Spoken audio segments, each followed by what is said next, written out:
हमारे भारत अम्बा कैसा महसूस करती होगी। हमारे भारत के हमारे बच्चों को हमारे संस्कृति के बारे में, हमारे शास्त्रों के बारे में कुछ भी नहीं पता है। वक्त बहुत अधिक बीत चुकी है। Arsha Vidya Samajam is not suppose to wait more. Gurudev ji, Acharya Shri K R Manoj ji have clear vision what to do. And उन्होंने कई कुछ मिशंस भी प्लान किए हैं, और very soon we have to achieve the goal. Making Hinduism missionary again, by the way, not making Hinduism missionary. We were always a missionary religion. We were an imperial power. Southeast Asia सारा का सारा हिंदू था। Syria तक मित्तानी empires थे जो अपनी war treaties में इंद्र और वरुणा को इवोक कर कर अपनी वॉर ट्रीटीज़ साइन करते थे, पीस ट्रीटीज़ साइन करते थे। We were always a Vistarvadi religion. So we have to make Hinduism missionary again.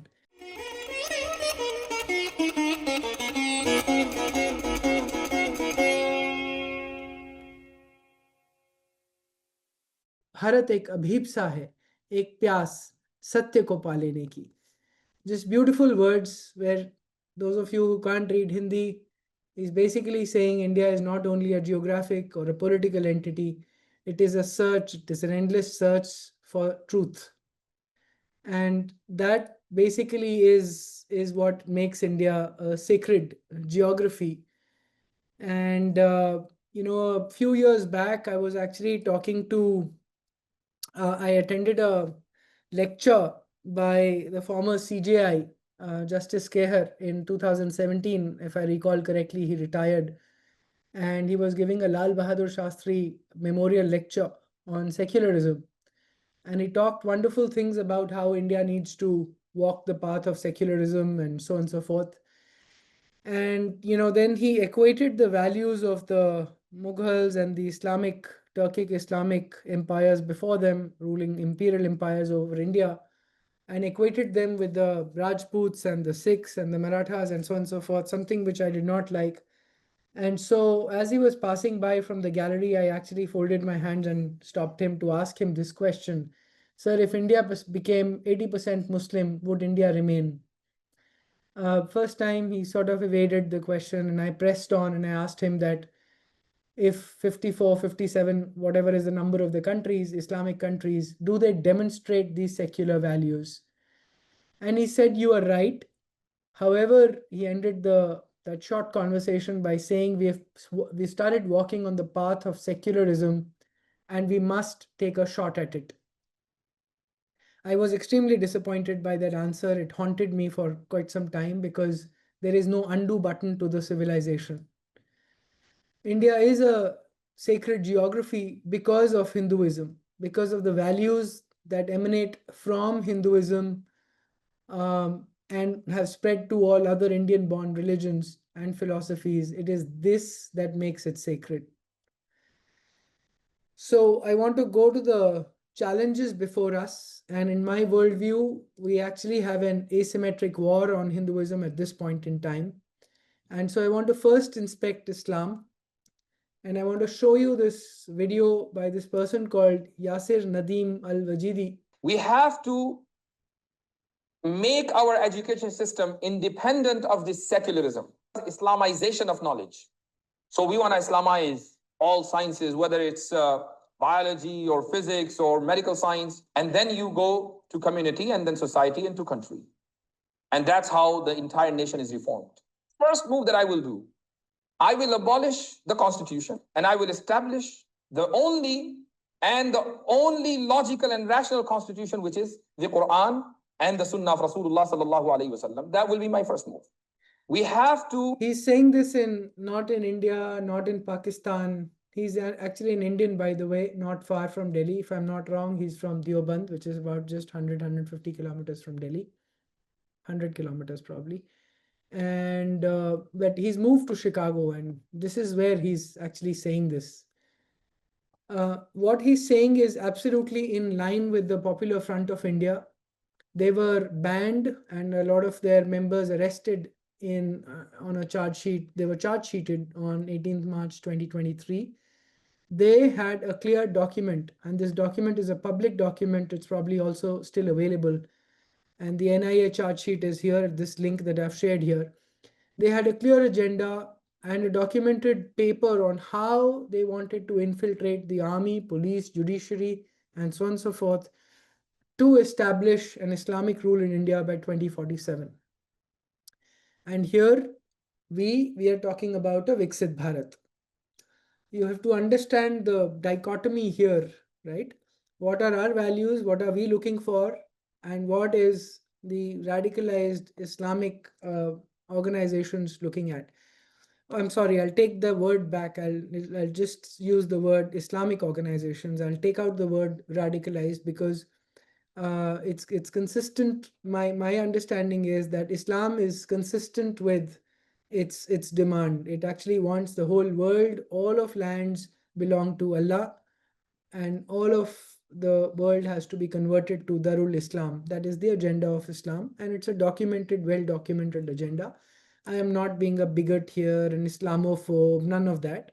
That is exactly what the scripture says.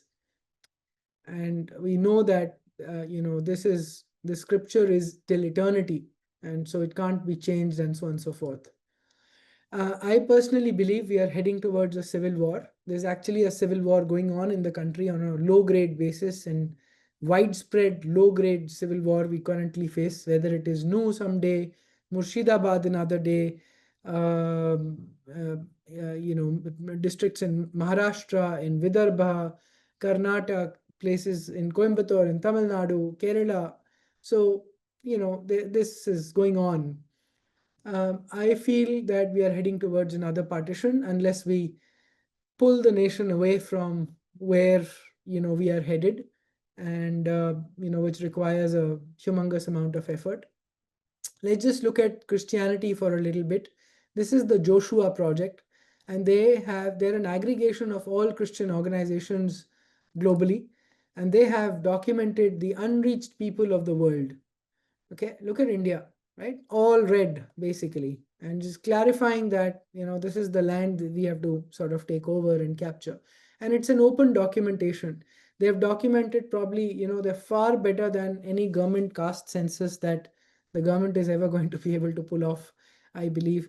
They've documented every caste, the language they speak, and it seems that, once again, my numbers might be a little off, but I believe they've documented some 1,400 languages, and the Bible is available in those 1,400 languages in India.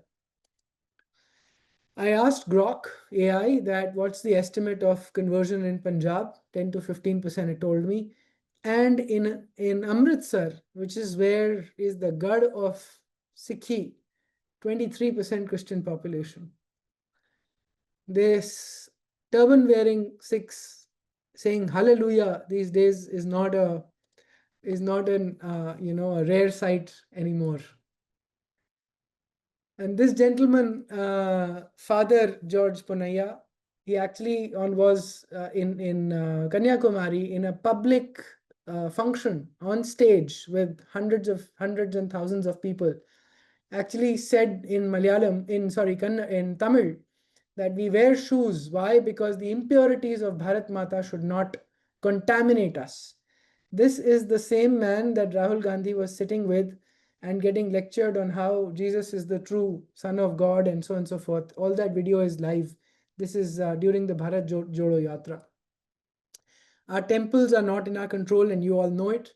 By the way, I'm going to open a wonderful tweet that, a story that has developed in the last 2 days. And there is a case that we were fighting. We filed in the Supreme Court, which was sent out by Justice Chandrachud, and it was sent to the Madras High Court. So yeah, T.R. Rameshji, who's been the biggest warrior for freeing the temples from HRCE, actually sent out this tweet. He picked up, the developments of the case before we and the, lawyers on our side did. We've actually filed a case, as I was telling you, which is now in the Madras High Court. We are actually challenging the constitutionality of the HRNC entirely. And, so the Honorable Bench has actually sent a notice to the Tamil Nadu government to respond within 4 weeks. The next hearing will be on 21st or 27th August, as I understand. So that's a big development. It's a long battle, but hopefully, if things go well in 5-7 years, we might get some really good results. But we have to understand that these are very long battles and they need to be well funded. We are fighting a $3.1 trillion halal mafia, which is all meat globally, right? Is pretty much captured by Muslims, for example, and it's all halal. Pretty much all of India, barring some states like Bihar, where there is still a fairly significant jhatka meat available. But halal is not only limited to meat. In lipsticks to nail polish to milk to ghee, everything is halal these days. And we fight all sorts of battles, even the prevention of Islamophobia. We have to reclaim swastika, Hindu phobia in Scotland. I know the team who's fighting this. And what are the solutions, when we're talking about Viksit Bharat, but what else should India be?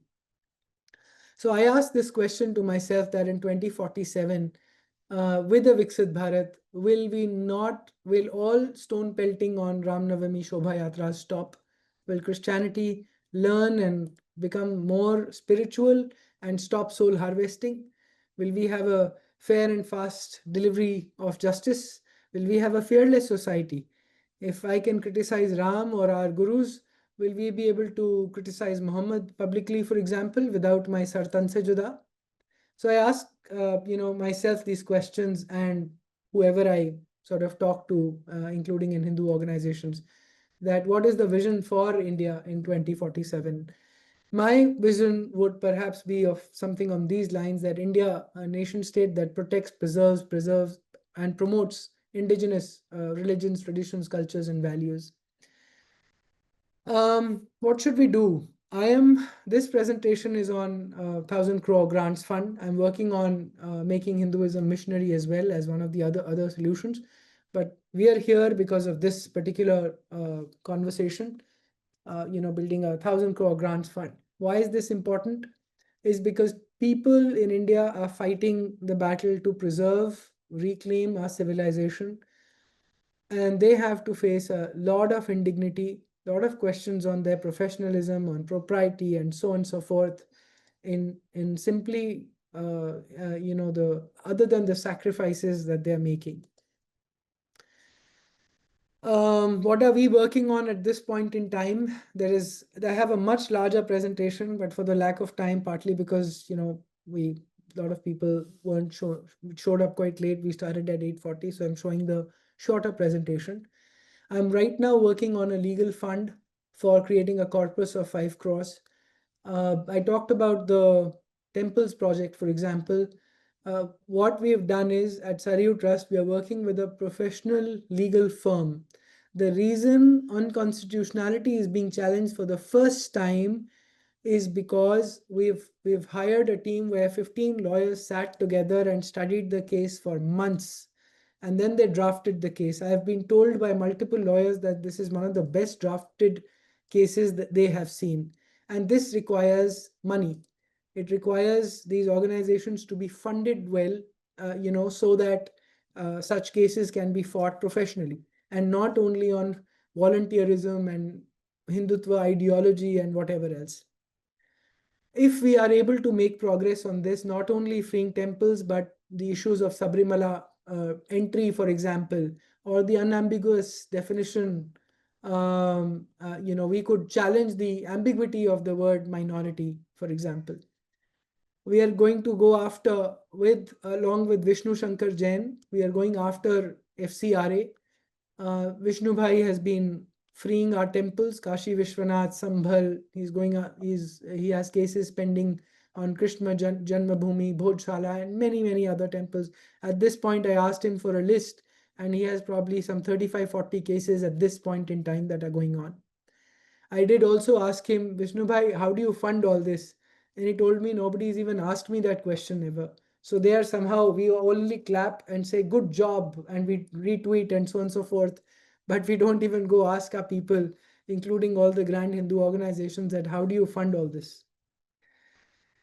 We are forming a sort of a private national manuscript mission, if you like, and documenting inscriptions and manuscripts right now. There's a lot of people doing scanning of manuscripts. We are trying to go a little beyond that, not a little, a magnitude beyond that, and actually create systems where all of these, an archive.org equivalent in India, that is one. And the second, where all of this content can be digitized, which means that it is, it's entered in Unicode and it is searchable and so on and so forth. It's classified and all of that. We started work. We have a team working already in Dharwad in Karnataka, and we're actually digitizing the Epigraphica Indica in Karnataka for the first time ever in the nation. This is happening. Pretty sad state. I mean, you will find scanned PDFs of both these documents, but you will not find them digitized. So if you want to search on Rajendra Chola and say what are the inscriptions of Rajendra Chola, you'll not be able to find them.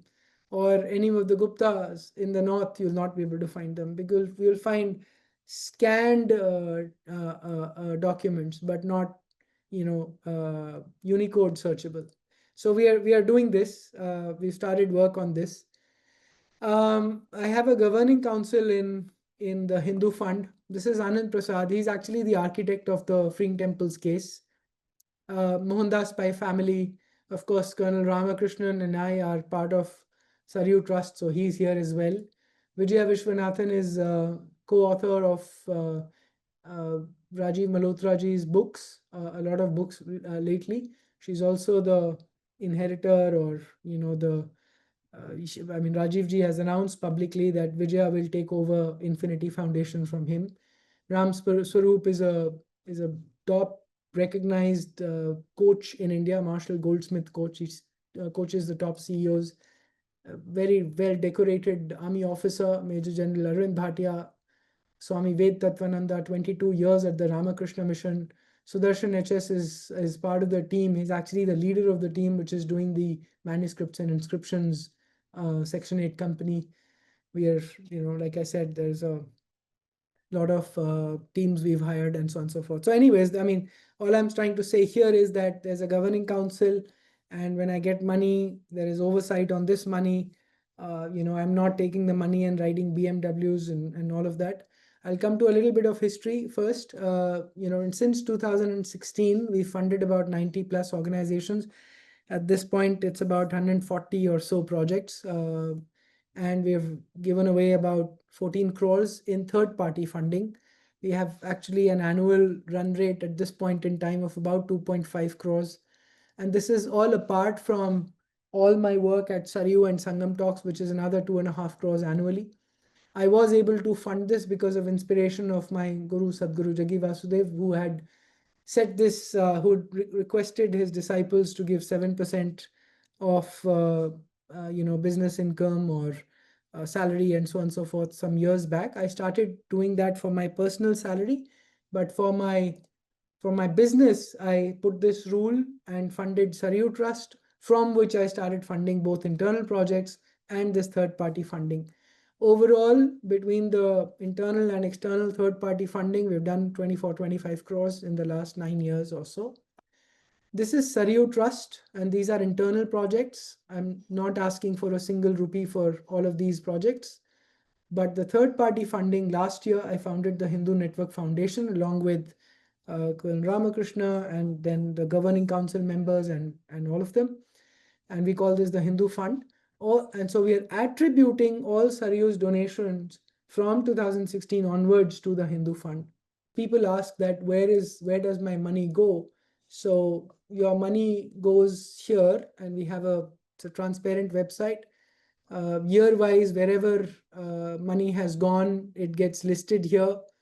If it gets sent as bills, sometimes there are bills that we pay because we engage legal people on profession. We can't donate money to them, or when we donate to organizations, here is where all the money goes, right? So year wise, we list all the money and where has it gone. It's all transparent. How much money has come in is not listed here right now, but that we are going to do shortly. The website is under improvement. There is a campaigns page we are setting up. So all the projects that there where we get requests and are selected are going to go live on the site, and there'll be like this crowdfunding platform type things that we will do with the Hindu Fund as well. So yeah, coming back, this is the final slide before I hand over to Shruti. No dharma can be protected without artha. That is essentially what this part of the shloka says, dharmasya moolam artha. The rajya has to be based on artha, on dharma, and dharma is based on artha. And so we need to understand this, that money is not only for temples and spiritual places, gurus, but it is for Hindu organizations as well. That's where it needs to go as well.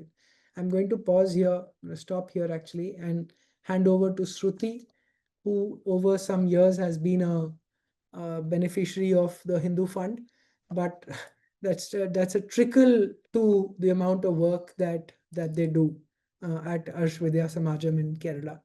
Shruti, over to you. First of all, I would like to thank Arsh Vidya Samajam, would like to thank Rahul Bhaiya and the whole team for giving such an opportunity and the prolonged support you people are giving to Arsh Vidya Samajam and its sister concerned Vijnana Bharati Education and Charitable Society. Even during the very crucial moment, from the very crucial moment to till now, Rahul Bhaiya and the whole team supported very well, and we are very grateful for that. Right now, I am participating in this meeting not merely as a representative of Arsh Vidya Samajam, but from personally realized and through my own life and how essential and how important this institution Arsh Vidya Samajam truly in the current scenario of in our society. You may say as a living testimony to Arsh Vidya Samajam's significance. It is solely because of the Arsh Vidya Samajam, my mother, second mother, I would like to say, that I am able to sit before you and speak in front of you. That means, as Rahul Bhaiya told a few minutes before, a few years back, nearly 12 to 13 years back, due to ignorance about Sanatana Dharma, even the name I was not knowing, and the influence of brainwashing force like Islamic radicalists and their malicious propaganda, I had to I got influenced to Islamic ideology. It was through the systematic and scientific courses framed by Acharya Shri K.R. Manoji, and it is imparted through Arsh Vidya Samajam. And because of those courses, I could realize what is this real tattvas and abhyasas in Sanatana Dharma, and what is the real face of Islam and all that. So it is very truly a miracle that once in a life I was in a path to becoming utmost jihadi mindset, and I was a religious fundamentalist almost, and I was just like a conversion force also. I just became just like a conversion force. People may not know about you, so I'll give a little context. Yeah, sure. So Arsh Vidya Samajam, I have in 2016 or 17, I don't recall when I first visited them, and I met about 12, 15 girls, and mostly girls, a few boys back then, and then later into 2018, and then I don't know, post-COVID. So I've personally met about 30, 40 girls at the ashram and a few boys as well. All of these, a large number of them are people who were converted to Islam, are Hindus who were converted to Islam, under what Shruti calls intellectual jihad, right? Something like that. Yes, yes, yes. Ideological it is. We have to coin that Jihad term. and blind jihad. There's also intellectual jihad. I learned that term from Shruti only. So she can tell you how that happened with her. If I'm not wrong, for 6 years, Shruti was in hiding Muslim and reading the namaz and closed doors and so on and so forth. And then she was challenged by, she was brought to Acharya Manojji, and she said, "Oh, I'm going to convert him as well." And she would call her parents kafir and all of that. Not only her, but perhaps others also. Shruti, correct me if I'm going off track or saying too much. You may want to talk a little bit about your journey there so that people have a personal context. जो राहुल भैया थोड़ा introduction मेरे बारे में बोले बोले थे वो सही है। मेरे जिंदगी में कन्वर्शन का एक संदर्भ हुआ था। It was 13 years back. एक ब्राह्मण फैमिली में पैदा हुई थी। हिंदू होकर भी मुझे हिंदू मतलब कुछ एप्लीकेशन फॉर्म में हम भर देती हैं रिलीजन के कॉलम में, उतना ही जानकारी थी हिंदुइज्म के बारे में। बचपन में बहुत अधिक रिचुअल्स वगैरह पार्टिसिपेट करती थी, मगर भी मुझे उसके बारे में कुछ भी जानकारी नहीं थी। सिर्फ पुराण कथा वाले स्टोरीज वाले सीरियल्स दूरदर्शन नेशनल चैनल पे देख रही थी ना, तभी उसके बारे में जानकारी थी, उतना ही। मगर साइंटिफिक थिंग्स उसके पीछे क्या होती है, और हमारी एक धर्म है, धर्म का नाम होती है सनातन धर्म है इसका नाम, और दूसरा नाम भी होती है, ऐसा करके कुछ भी नहीं पता था। फुल्ली वैक्यूम था मेरा brain, just like a common Hindu, आजकल के हिंदू के तरह ही नाम पे हिंदू मत, मगर हिंदू क्या होती है, हिंदू धर्म क्या होती है, इसके बारे में जानकारी ज्यादातर नहीं होती है। ऐसे ही तो ये वैक्यूम होती है ना हमारे ब्रेन में, वो तो यूटिलाइज किया गया है मेरे कॉलेज में मेरे सहेलियों के वजह से। Just like you people might have seen in Kerala story movie. Kerala story movie में द रेडिकलाइजेशन कैसे होती है, ब्रेन वॉशिंग कैसे होती है, वो सब दिखाया गया है। वो सब कुछ हमारे लाइफ से लिए गए हैं। उसके डायरेक्टर सुदीप्तो दादा और आए थे यहाँ आर्ष विद्या समाजम, और हम लोगों को इंटरव्यू किए थे। वो लव जिहाद का पार्ट जो मेन कैरेक्टर्स के बारे में दिखाए हैं वो भी रियल है, और वो 3 लड़कियों की कहानी यहाँ केरल में ही हुआ था। उसमें वो रेडिकलाइजेशन के पार्ट होती है, कैसे सहेलियों के वजह से ये रेडिकलाइजेशन होती है, और कैसे ये ब्रेन वॉशिंग के दौरान हम हिंदू धर्म से नफरत हमारे दिमाग में नफरत बढ़ती है। वो सब कुछ दिखाया गया है, वो सब कुछ लिया है हमारे जिंदगी से। तो ऐसे ही मेरे सहेलियों के दौरान मुझे इस्लामिक आइडियोलॉजी के और इन्फ्लुएंस हुआ था। वो एक अचानक एक दिन का प्रोसेस नहीं था, वो ग्रेजुअल प्रोसेस था। पहले पहले they were like very curious to know about Hinduism, and they were frequently asking me questions and all. when they understood that I'm not able to answer for their questions, they began the nature of that question just to criticize it. So criticism के तरह तरह विमर्श करते प्रश्न पूछने शुरू किए। तो मेरे मन में ऐसा लगना था कि हिंदुइज्म और हिंदू मत एक सिस्टमैटिक रिलीजन नहीं है, और हिंदू बोलने भी शर्म हो जाना, ऐसा करके एक मन आना चाहिए मेरे तरफ से। So they got succeeded in that mission, and that gradual process continued, and they frequently criticized and mocked at my religion and all, and I was keeping mum. I very first time I was avoiding them, मैं avoid कर रही थी, मगर जो सवाल उन लोगों ने पूछ रहे थे वो बचपन से ही मेरे मन में भी था। तो उन सवालों के लिए जवाब तब भी नहीं थी, अब भी नहीं है। किस तरह के सवाल थे श्रुति? जी, मतलब हम जब घर में रिचुअल्स सब कुछ होती है ना, तभी क्यों मैं पूछती थी मेरे घर वालों से, ये इतने ज्यादा रिचुअल्स क्यों होती है, ये इतने ज्यादा देवताएं क्यों होती है, हम कुछ प्रॉब्लम होते हैं तो भगवान बोलते हैं, और ये डिफरेंट डिफरेंट भगवान लोग होकर क्या फायदा होती है, ऐसे करके और हम क्यों पैदा होती है, इस हम क्यों डिफरेंट है दूसरे, वो जानवर होती है और हम मानव होते हैं, इसमें डिफरेंस क्या होती है, इस जिंदगी का मतलब क्या होती है, ऐसे करके बचपन में जो जो जो क्वेश्चंस आते थे वो पूछती थी। मगर डांट मिल रही थी उस वक्त के कॉमन हिंदू फैमिली जैसा होता है, गांव वाले family, because they don't know, because their ancestors didn't teach them. We can't blame them. Unfortunately, we have a very great vacuum to teach our dharmic values and all. No.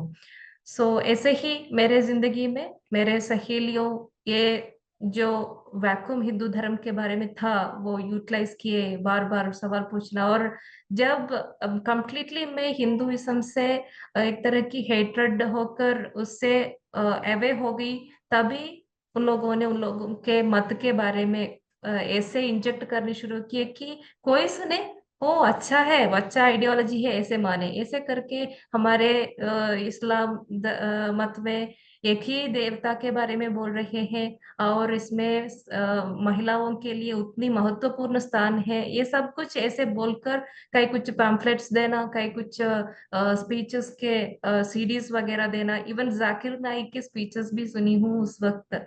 तो ये सब सुनकर सुनकर उतना मैं ब्रेन वॉश हो चुकी थी कि इस्लाम के लिए कुछ भी कर सकती थी और मोहम्मद के लिए कुछ भी कर सकती थी, और करने की मन भी था उस वक्त। इसलिए ही घर में झूठ बोलकर घर में चुपचाप नमाज पढ़ रही थी, और माता पिता लोग मुझे काफिर बन गए। मैं माँ को मारी भी, और टेंपल जाकर जब पिताजी फोर्स करके टेंपल जाने के लिए कहे थे, तब टेंपल जाकर वहां शिवलिंग को देखकर गालियां दी और वहां स्पिट करके आ गई। और ये सब कुछ उस आइडियोलॉजी के क्या क्लचेस में होकर कर रही थी ये सब कुछ। मैं एक अध्यापिका थी, टीचर थी, वो काम भी मैं रिसाइन की इस्लाम के लिए, और घर के अंदर ही बैठने शुरू की। और फिर मुझे ये ज्यादा होने शुरू किया कि आइडियोलॉजी के लिए ये काफिर लोगों के साथ जीना मुश्किल होने शुरू किया। नमाज करते टाइम पे डर लगने लगा, या क्या मेरे नमाज एक्सेप्ट नहीं हो रही है, क्या अल्लाह एक्सेप्ट नहीं कर रहे हैं क्या, ऐसे करके एक तरफ से फ्रेंड्स लोगों के इन्फ्लुएंस, दे लोग बार बार कॉल करते हैं और बात करते हैं, दूसरे तरफ से उन लोगों से मिले गए स्पीचेस, बुक्स, सब कुछ इन्फ्लुएंस कर रहे हैं।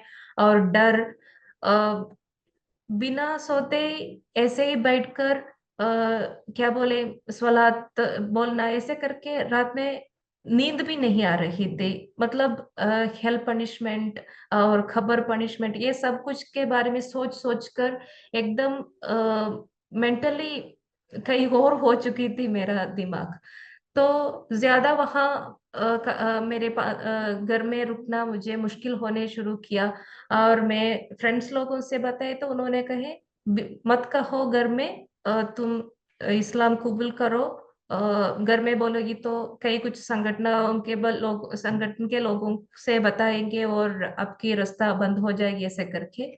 फिर उन लोगों के वजह से मैं घर में झूठ बोलकर कन्वर्शन सेंटर तक, केरल के पोन्नानी मौनतुल इस्लाम सभा नाम से एक कन्वर्शन सेंटर है, मिनी मक्का बोलते हैं यहाँ, वहाँ कन्वर्शन के लीगल कन्वर्शन के लिए गई थी, वहाँ एडमिशन ली थी। और वहाँ मैं रिलीजन पढ़ रही थी, तभी घर वालों को समहाउ पता चल गया कि झूठ बोलकर घर से निकली है, और मैन मिसिंग कंप्लेंट हो गई। और उसके बाद पुलिस लोगों को कुछ इंफॉर्मेशन मिला, मैं कुछ रिलीजियस कन्वर्शन के लिए गई है, ऐसे करके। तो पुलिस वालों ने और घर वालों दोनों आकर मुझे वहां से रिलीज करके कोर्ट में सरेंडर किए। तभी भी मैं वापस जाने वाली थी, क्योंकि तब तक तो मैं एंटी हिंदू से एंटी नेशनल तक बदल चुकी थी। मतलब मेरे लिए हिंदू सुनना ही गुस्सा आने शुरू किया, और हिंदू लोगों को देखना गुस्सा आने शुरू किया। पार्डन, मुझे टाइम की कंसाइज होने के वजह मुझे ज्यादा बोल नहीं पा रही हूँ। मैं मेरे एक्सपीरियंस लेकर किताब भी लिखी हूँ, मलयालम में ओरिजिनल है उसका, अंग्रेजी अनुवाद है, हिंदी अनुवाद है और मराठी अनुवाद है, कन्नड़ा में भी अनुवाद हो गई है, और very soon Tamil version and other languages में, दूसरे लैंग्वेजेस में अवेलेबल होगा। तो वहां से कोर्ट में पहुंचते तब भी मैं इस्लाम रिलीजन फॉलो करूंगी और वापस वहां जाऊंगी ऐसे ही बोली थी। मगर मेरी माताजी और पिताजी की हालत बहुत बुरा था। माताजी का हालत बहुत बहुत बुरा था उस वक्त। मुझे ऐसा बोलना पड़ा कि स्टेटमेंट देना पड़ा कि 2 दिन के लिए मैं घर जाती हूँ ऐसे करके। वो 2 दिन अभी तक जिंदा रहने के लिए एक मौका बन गया मेरे लाइफ में। वो 2 दिन ना जाने कहाँ कहाँ मेरे माता पिता लोग मुझे लेकर गए थे। कई कुछ नेटिव हीलर्स के पास, जो एस्ट्रोलॉजर के पास, और कई कुछ काउंसलर्स के पास, ऐसे करके मेरे माँ और बाप के मन में ऐसा था कि हिंदू धर्म के ओर लौट कर लाने का है और कुछ ब्लैक मैजिक हुआ है ऐसे करके। मगर ये तो आइडियोलॉजिकल ब्रेन वॉशिंग था। तो एक वैक्यूम हुआ था वहां। एक सही तरह दिखाकर एक आइडियोलॉजी को इंजेक्ट किया गया है। तो उसे वाइप आउट करने के लिए उसे भी बेहतर, उसे भी श्रेष्ठ आइडियोलॉजी का क्या बोले स्टडी होना चाहिए था। मगर मेरे लिए हिंदुइज्म पढ़ने के लिए एक मौका नहीं था। तब मैं इस्लाम के बारे में लर्निंग करती थी। तभी भी मैं गूगल में मेरी माय ओन एफर्ट से मैं पढ़ने की कोशिश कर रही थी। मगर गूगल में सर्च करूँ तो 10 डिफरेंट डिफरेंट साइट्स है, डिफरेंट डिफरेंट इंटरप्रिटेशंस होती है। Which is authentic which is not authentic मालूम भी नहीं होती है। तो एक सिस्टमैटिक स्टडी के लिए क्या करना है इसके वो पता नहीं था उस वक्त। कोई भी मुझे बोलने वाले भी नहीं थे उस वक्त। तो ऐसे ही एर्नाकुलम के विश्व हिंदू परिषद के कार्यालय तक लेकर आए थे मुझे डी ब्रेन वॉशिंग करने के लिए। मगर वहां से एक बिजनेसमैन, उन्होंने आर्ष विद्या समाजम के और आचार्य श्री के आर मनोज जी के बारे में, हमारे गुरुदेव जी के बारे में पिताजी को एक हिंट दिए थे। और वहां से मुझे आर्ष विद्या समाजम तक लेकर आ गई। और आते आते ही आर्ष विद्या समाजम के बारे में और आचार्य जी के बारे में बहुत सारा खबर मिल रहा था। तो मुझे, जैसे राहुल भैया बोल रहे थे, ऐसे ही आचार्य जी को ही बदलें, कन्वर्ट करें तो मुझे सब आसानी हो जाएगी। क्योंकि मैं उतना स्टबर्न और उतना कॉन्फिडेंट था उस वक्त, इस्लाम ही सही है, सही आइडियोलॉजी है और अल्लाह ही सही गॉड है ऐसे करके। तो मैं कन्विंस कर पाऊंगी ऐसे करके। तो मैं गुरुदेव जी को कन्वर्ट करूंगी तो आसानी से गुरुदेव जी के शिष्यों को और मेरे घर वालों को कन्वर्ट कर सकूंगी, ऐसा एक मन था मेरा। मगर पिक्चर बदल गई वहां आते ही। गुरुदेव जी एक मुसलमान से भी ज्यादा डीप नॉलेज है गुरुदेव जी को इस्लाम आइडियोलॉजी के ऊपर, और सनातन धर्म के बारे में भी, और क्रिश्चियनिटी के बारे में, और दूसरे आइडियोलॉजीज के बारे में भी उन्हें उतना डीप नॉलेज है। I couldn't compete with him that moment. जो किताब को, जो मत को मैं सही मान रही थी, जो किताब को मैं पवित्र मानकर क्या बोले, आई वॉज ट्रस्टिंग, आप वो किताब को मेरे सामने रखकर उसके अंदर से देवता बोले गए वचनों को पढ़ने के लिए गाइड करते ही मुझे, he made me realize myself that how wrong this ideology is. Because Acharya Gurudev ji was giving me an opportunity to think like a human being. To think like a human being मतलब हर एक मानव को अपने आप का एक युक्ति और अपने आप का एक इंटेलेक्ट होती है। उसके ऊपर से हर एक एक ग्रंथ हो या एक व्यक्ति से बोले गए आइडियोलॉजी हो या कुछ भी हो, उसे पढ़ने के लिए हमारी युक्ति और इंटेलेक्ट को सही तरह हम यूज करना ही चाहिए। तो knowledge, I was earning knowledge a lot and I became teacher to impart that knowledge only, but I was not able to think properly। कैसे हम सोचना चाहिए, इसके लिए हमारे भारत में इस बहुत अधिक वेरी एंशियंट एजुकेशन सिस्टम भी है। स्वाध्यायम तरीके से हमारे ग्रंथों को, हमारे आशयों को, हमारे शास्त्रों को, हमारे गुरुवर्यों को, ऋषिवर्यों को सब पढ़ने के लिए एक एक सुविधा है। मगर वो एजुकेशन सिस्टम अभी हमारे समाज में नहीं है। वो एक बहुत बड़ा कमी है। वो कमी आर्ष विद्या समाजम दूर कर रही है यहाँ। तो आर्ष विद्या समाजम में आचार्य श्री KR मनोज जी, उन्होंने उनके आध्यात्मिक इंट्यूशन से और आध्यात्मिक रिसर्च से मिले गए ज्ञान सब कुछ जोड़कर कई कुछ कोर्सेस यहाँ फ्रेम किए हैं।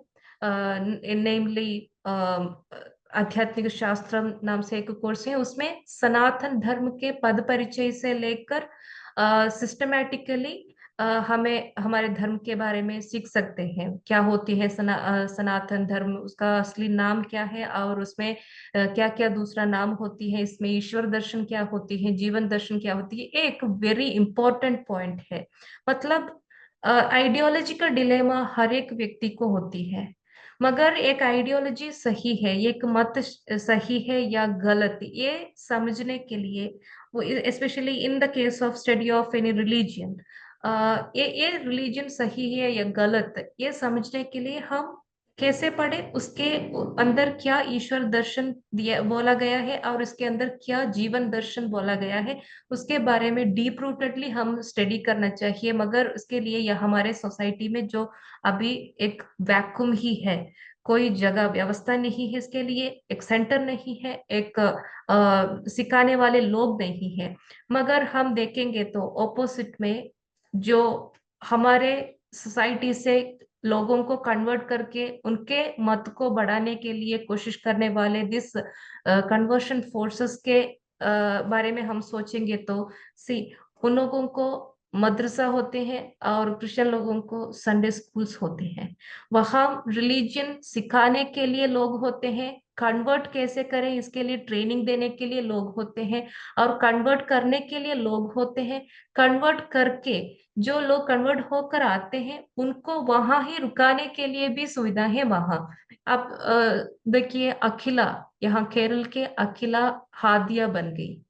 15 मिनट्स के अंदर 85 lakhs they could collect from Kerala only within 15 minutes. So उनको वहां एक conversion होके if a member comes to their religion, they have facility to hold them inside their religion itself. उसके बाद ये कन्वर्ट होकर आने वाले लोगों को कन्वर्शन फोर्स बनाने के लिए भी वहां सुविधा है, इसके लिए भी फैसिलिटी है। हमारे यहाँ क्या है, कई कुछ धर्म पाठशाला या टेम्पल या आश्रम के तरफ कुछ धर्म पाठशाला होती है, मगर उसका मैं डिग्रेड नहीं कर रही हूँ, डिफेम नहीं कर रही हूँ, मगर as an experienced fellow I can easily say that, I have to say that क्या होती है कि हम ग्रंथों को पढ़ाने में बहुत इंपॉर्टेंस देकर जाते हैं। ये ग्रंथों सब कुछ पढ़ाना चाहिए बिल्कुल, मगर उससे क्या होगा कि ऑल ऑफ ए सडन हम एक बच्ची को 1 साल के या 4 साल के 6 साल के एक बच्ची को लेकर हम MBBS स्टूडेंट नहीं बना रहे हैं। हम उसे first standard, second standard, third standard करके स्टेप बाय स्टेप हम उन्हें पढ़ाते हैं। अचानक एक दिन हम एक प्रोफेशनल कोर्स नहीं सिखाते हैं। ऐसे ही हमारे सारी ऑथेंटिक ग्रंथ, वेद हो या उपनिषद हो, आगम हो, भगवत गीता हो, कुछ भी हो, इतिहास, व्यास महाभारत हो या वाल्मीकि रामायण हो, यह सब कुछ लिखा गया है ग्रेट ग्रेट ग्रेट स्कॉलर्स से, ऋषिवर्यों से। सो उनके दिमाग, उनके इंटेलेक्ट उतना हायर थी, हाईएस्ट थी, तो उतना हाईएस्ट तक हमारा इंटेलेक्ट भी बढ़ाना चाहिए। इसके लिए क्या नॉलेज है, कैसे वो ऋषिवर्यों ने कैसे ऋषि पद तक आए हैं, वो नॉलेज हमारे बच्चों को, हमारे पीढ़ियों को देना चाहिए।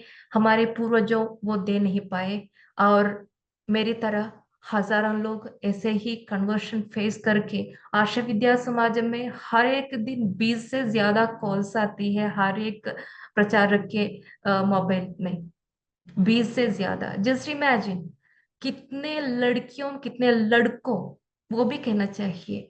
अभी केरला स्टोरी तरह के फिल्म के बाद आर्ष विद्या समाजम की पॉपुलैरिटी बढ़ गई है। मतलब कुछ डिसीज है तो रेमेडी है, ऐसे ऐसे एक जानकारी मिली है। दुनिया के सारे ओर से आर्ष विद्या समाजम को ढूंढकर, आचार्य मनोज जी को ढूंढकर यहाँ लोग आते हैं। 18 साल के, 17 साल के या 20 साल के उम्र के लड़कों लड़कियों सब लोग बाहर से भी, भारत के बाहर से भी यहाँ आते हैं। कई लोग इंडियंस थे, वो वहाँ सालों पहले सेटल्ड होकर अभी हमारे क्या बोले, हमारे अपने हेरिटेरी के बारे में, अपने वंश के बारे में कुछ भी नहीं जानते हैं। हमारे यहाँ वो क्यों वहां के बारे में बोले, हमारे यहाँ यहाँ भारतवर्ष के बच्चे, आजकल के बच्चे यहाँ जैसे लव ट्रैप जिहाद में या आइडियोलॉजिकल जिहाद में या कुछ भी तरीके के कन्वर्शन फेस करके यहाँ आते हैं, तो हम पूछते हैं, कई कुछ सवाल पूछते ही उन वहां से हमें उनसे हमें मिलते जवाब सुनकर शर्म हो जाती है। कल एक लड़की से बात हुई थी, मैं पूछी, वो अच्छी क्या बोले, एक मिस कैलिकट रनर अप हुए गई लड़की है। लड़की से मैं पूछी, आप भगवान श्री रामचंद्र को मालूम है आपको? ना, श्री रामचंद्र को मालूम है आपको? नहीं, कौन है वो? This is the situation. I feel very pain, I feel very emotional, because एक माँ के जगह बैठकर चिंता करेंगे तो हमारे भारत आंबा कैसा महसूस करती होगी। हमारे भारत के, हमारे बच्चों को हमारे संस्कृति के बारे में, हमारे शास्त्रों के बारे में कुछ भी नहीं पता है। वक्त बहुत अधिक बीत चुकी है। Arsha Vidya Samajam is not suppose to wait more. Gurudev ji, Acharya Shri K R. Manoj ji have clear vision what to do, and उन्होंने कई कुछ मिशंस भी प्लान किए हैं, और very soon we have to achieve the goal, as Gurudev ji एक गोल रखे हैं 2030 नाम से। 2030 के अंदर दुनिया के सारे जगह में कितने भाषा है पॉपुलर, उतने भाषाओं में सनातन धर्म के असली ज्ञान जो हमारे ईश्वर हमें दिए हैं और जो हमारे ऋषिवर्यों ने प्रचार कर रहे थे, जिस आशय के लिए हमारे पूर्वजों बलिदान किए थे उनके जान, और इस आशय को इतनी भाषाओं में हमें दुनिया भर पहुंचाने की कोशिश हम शुरू किए हैं। इसके लिए हम पार्ट टाइम और फुल टाइम प्रचारकों को भी हम ले रहे हैं और तैयारी कर रहे हैं।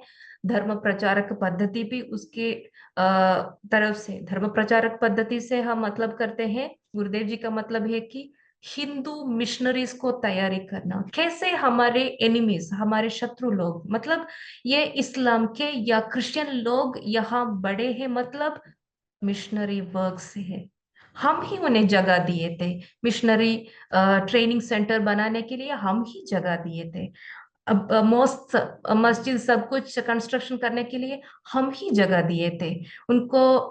यहाँ आते वक्त यहाँ हम उनके रिलीजन फॉलो करने के लिए लोग नहीं थे, तब उनको शादी करने के लिए, उनके मॉस्क में जाने के लिए लोगों को हम ही दिए थे। अब हम ही इसे सॉल्व करना है। हमारे पूर्वजों के ओर देखकर हम अभी ब्लेम करेंगे, मगर कल इंक्लूडिंग हमें हमारे नेक्स्ट पीढ़ियों ब्लेम करेंगे। तो ये सब कुछ रुकाने का वक्त है अभी। हमारी एटमॉस्फेयर तो वेरी क्लियर है, हम आगे आना चाहिए। इसलिए गुरुदेव जी का ये मिशन है, मिशनरी प्रोजेक्ट। हर एक फर्म सक्सेसफुल रनिंग होती है, सक्सेसफुल होती है, लाइक हमारी अदानी जी और अंबानी जी, ये सब लोग अपने अपने फर्म इतने सक्सेस किए हैं, अपने अपने अपने इंडस्ट्री इतने बढ़ाने के लिए उनको सके हैं, मतलब कमिटेड, डेडिकेटेड हजारों लोग हैं उनके लिए। इस्लाम लोगों को भी है, क्रिश्चियनिटी को भी है, हमारे लिए क्या है, कौन है? सनातन धर्म को भी मिशनरी संविधान था, मिशनरी सिस्टम था। हमारे ऋषिवर्यों मिशनरी लोग थे। सालों पहले स्वामी विवेकानंद जी यही ड्रीम रखे थे, यही एम रखे थे। इसके लिए रामकृष्णा मिशन भी एस्टेब्लिश हुआ था। और अब हालत क्या है, हमारा भारत का हालत क्या है, हमारा हिंदू धर्म का हालत क्या है। अब हालत सोचकर रोना बंद करके हम मिशनरीज को तैयारी करने का है। हम शुरू किए हैं, आशा विद्या समाजम शुरू किए हैं, और एक्चुअली इसका लॉन्चिंग सब कुछ 2018 में ही हुआ था। मगर हमारा समाज है, हम सिचुएशन समझना चाहिए, क्योंकि पहले के जमाने में क्या कैसा था कि मुफ्त में समाज सेवा करने के लिए, धर्म सेवा करने के लिए, राष्ट्र सेवा करने के लिए लोग आगे आते थे। मगर अब क्या है कि अगर मैं राष्ट्र सेवा के लिए, धर्म सेवा के लिए आऊं, तो मेरे घर वालों के क्या होगा, मेरी पत्नी का हालत क्या होगा, मेरे माता पिताओं का हालत क्या होगा, मेरे बच्चों के पढ़ाई लिखाई के बाद क्या होगा, ऐसे सोचने वाले लोग हैं। हम ब्लेम नहीं कर सकेंगे। तो ऐसे ऑनरेरियम के साथ या ना ऑनरेरियम के साथ तो आने वाले लोगों को हम सपोर्ट करना चाहिए। ऐसा भी, इसके लिए हमें स्पॉन्सर्स भी चाहिए। ये स्पॉन्सर्स की कमी के कारण हम धर्म प्रचारक पद्धति, मिशनरी पद्धति, ये full time part time work काम करने के लिए आने वाले लोगों को ज्यादातर इंक्रीज करने के लिए, ट्रेनिंग देने के लिए वक्त लग रही है। तो आशा विद्या समाजम की रिक्वेस्ट ये है कि हमारी ये मिशनरी प्रोजेक्ट के लिए और मिशनरी लोगों को तैयारी करने के लिए एक ट्रेनिंग सेंटर की आवश्यकता है। हमारे ट्रेनिंग सेंटर की कंस्ट्रक्शन शुरू हुई है 2021 में। अभी तक भी उसका कंस्ट्रक्शन नहीं पूरा हुआ है। राहुल भैया, सृजन फाउंडेशन, संगम टॉक्स के तरफ से और सन पिक्चर्स के तरफ से, ऐसे लोगों के तरफ से थोड़ा थोड़ा मदद, सपोर्ट, फाइनेंशियल सपोर्ट हमें मिल रहे थे। इसलिए अभी तक कंस्ट्रक्शन हमें सक्सेसफुल कर पाए। मगर कंस्ट्रक्शन पूरा नहीं होगा तो ये ट्रेनिंग के लिए और ऐसे हर दिन आने वाले काउंसलिंग के लिए, डी रेडिकलाइजेशन के वजह से, इंडोक्ट्रिनेशन के वजह से, लव ट्रैप जिहाद के वजह से हमारे आशा विद्या समाज में आने वाले लड़कियों को या लड़कों को, हमारी हिंदू भाई बहनों को प्रोटेक्ट करना और रिहैबिलिटेशन करना बहुत मुश्किल हो रही है। तो ये सिस्टम आगे चलाने के लिए हमें आर्ष विद्या समाजम और हमारे सिस्टर कंसर्न विज्ञान भारती एजुकेशनल चैरिटेबल सोसाइटी दोनों रजिस्टर किए गए हैं। 12A ATG और नीति आयोग और CSR एक्रेडिटेशन सब कुछ मिला है, और हमारे सिस्टर कंसर्न विज्ञान भारती एजुकेशन चैरिटेबल सोसाइटी को FCRA अप्रूवल भी हुआ है।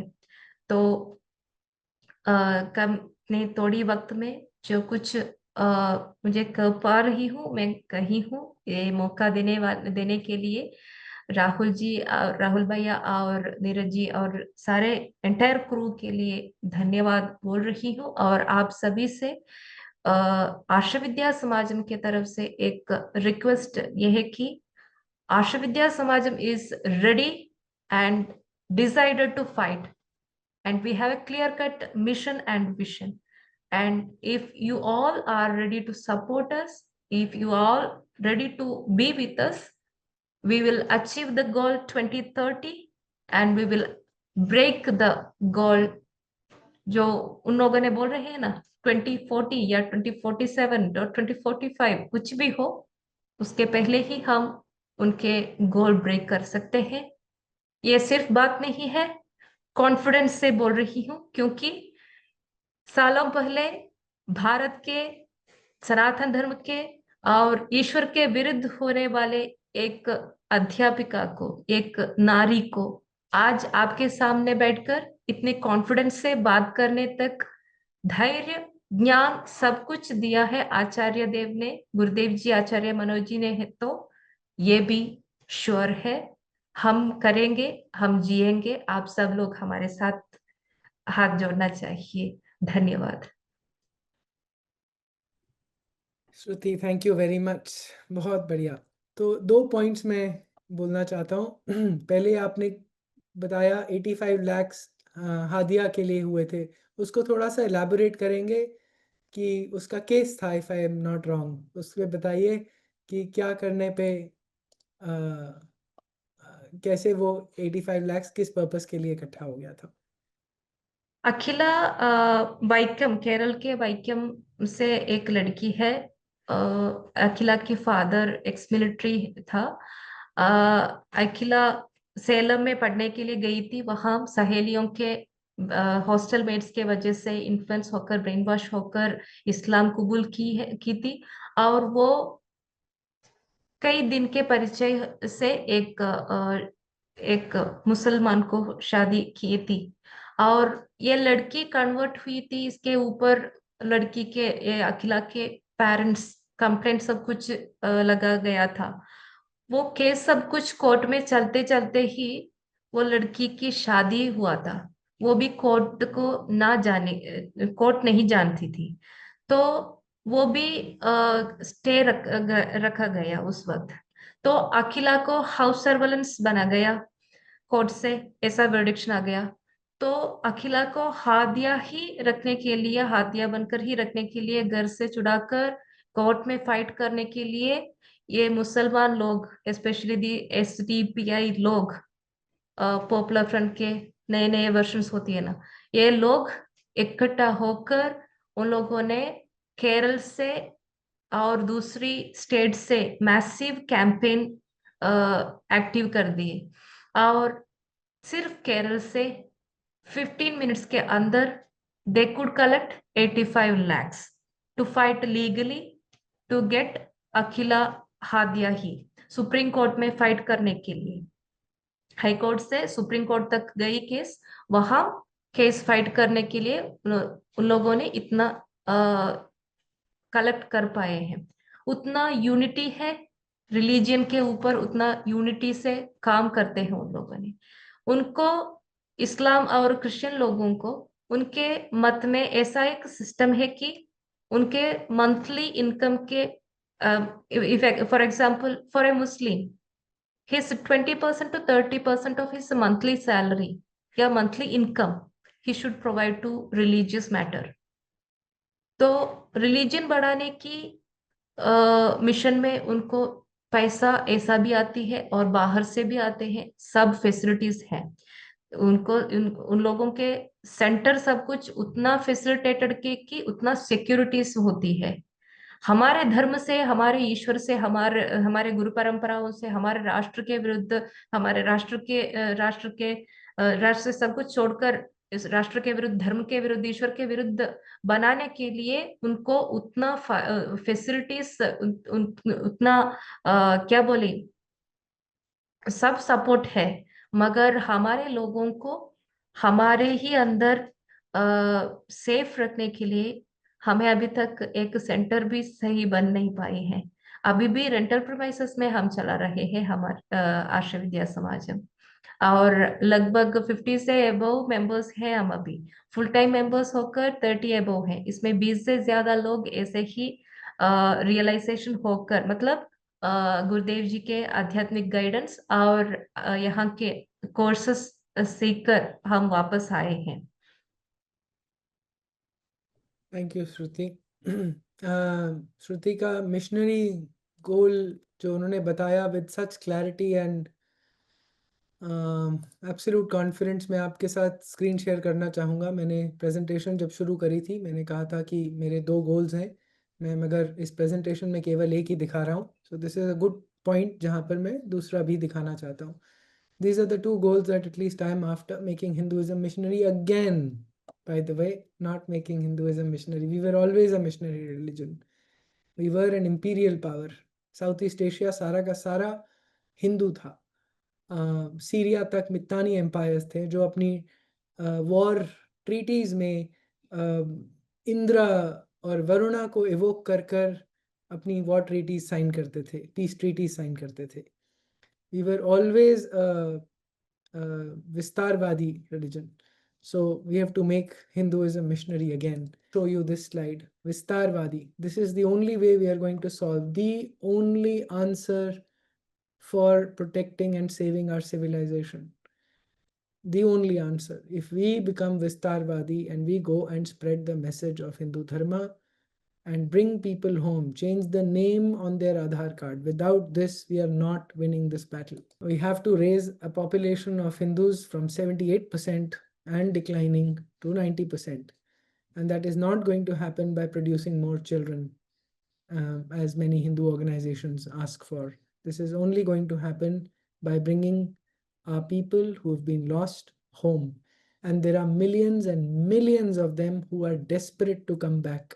We do not open our doors to them. So the mission I'm on is to make open and public calls for Ghar Wapsi. Talk to our mutts, our sannyasis, our sadhu samaj, and every district in India to have a team of lawyers who are enabling a name change on Aadhaar cards. The concern here is Christianity, where people do not change their names officially on Aadhaar card to continue the benefits of being SC or ST and still go to churches every Sunday. However, if we become a missionary religion, nobody can stand the force of Vedanta. No, these people, these religions do not have a story. They have only hell and heaven and whatever forms of lure for men only. So they will not be able to, especially their women, their children, people who have humanism. You appeal to them and they will return. The Veda, the Rig Veda is asking us, Krinvanto Vishvaryam, Vishva ko Arya banai. That is how we were an expansionist civilization, and we've become a completely Sankuchit civilization.